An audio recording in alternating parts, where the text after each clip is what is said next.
बहुत समय पहले की बात है।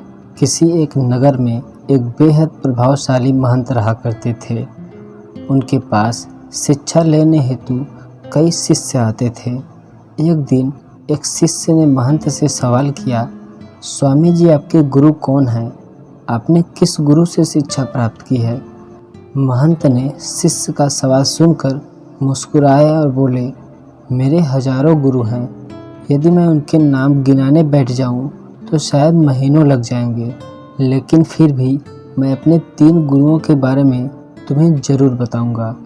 मेरा पहला गुरु था एक चोर। एक बार मैं रास्ता भटक गया और जब दूर किसी गांव में पहुंचा तो बहुत देर हो गई थी। सब दुकानें और घर बंद हो चुके थे। बहुत समय बाद मुझे एक आदमी मिला जो अपने घर में सेंध लगाने की कोशिश कर रहा था। मैंने उससे पूछा कि क्या मैं यहाँ ठहर सकता हूँ?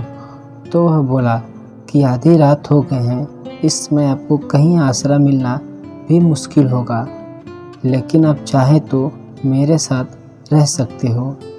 लेकिन एक शर्त है कि मैं एक चोर हूँ। लेकिन अगर एक चोर के साथ आपको रहने में कोई परेशानी नहीं होगी तो आप मेरे साथ रह सकते हो। वह इतना प्यारा आदमी था कि उसके साथ 1 महीने तक रहा।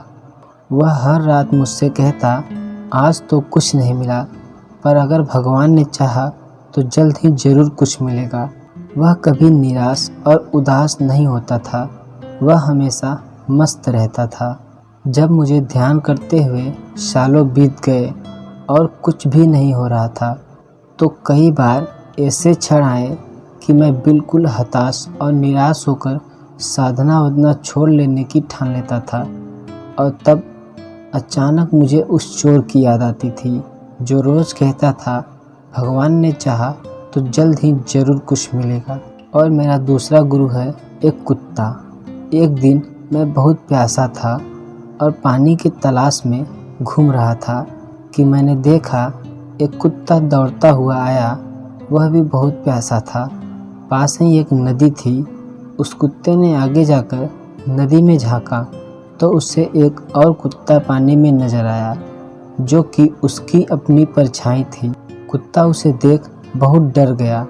वह परछाई को देखकर भौंकता और पीछे हट जाता, लेकिन बहुत प्यास लगने के कारण वह वापस पानी के पास लौट आता और अंत में डर होने के बावजूद वह नदी में कूद पड़ा और कूदते ही वह परछाई गायब हो गई।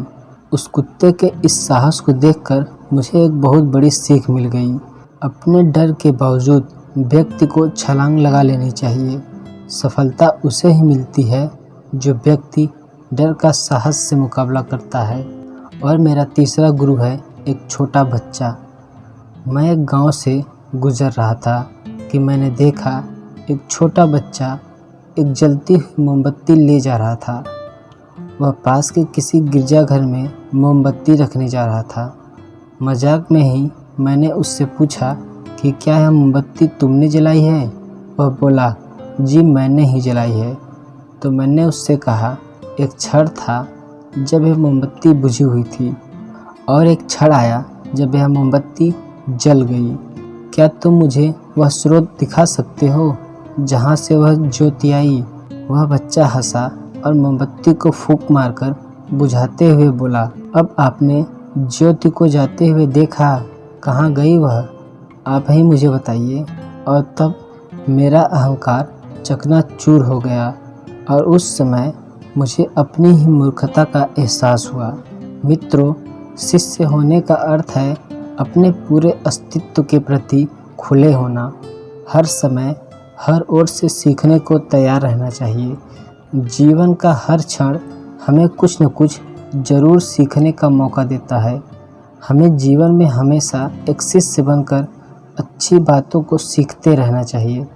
यह जीवन हमें आए दिन किसी न किसी रूप में किसी गुरु से मिलाता रहता है।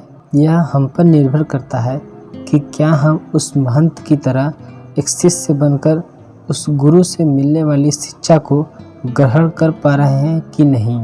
दोस्तों, कहानी आपको कैसी लगी कमेंट करके ज़रूर बताएं। धन्यवाद।